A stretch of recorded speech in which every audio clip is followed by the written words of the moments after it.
Hi everyone, in front of me I've got a Motorola Razr 60 Ultra, and let me share with you how to change the system language on this device.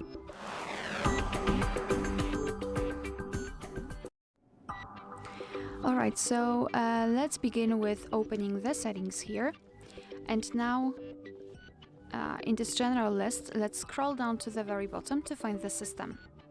Then let's tap on languages and tap on system languages. Alright, so here we've got the list of the languages which are currently applied. So let's tap on add a language, and we will be transferred to the full list of available languages from which we can choose.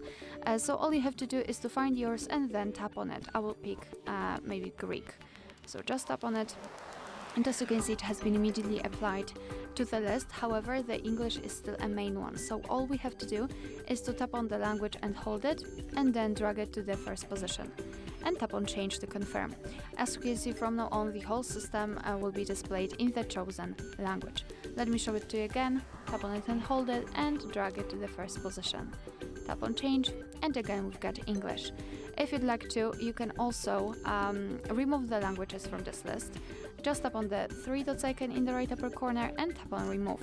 Mark the languages you'd like to delete and tap on the trash bin icon. Tap on remove, and we've got only one language applied. Alright, so that will be all. Thank you so much for watching. Please hit the subscribe button and leave the thumbs up.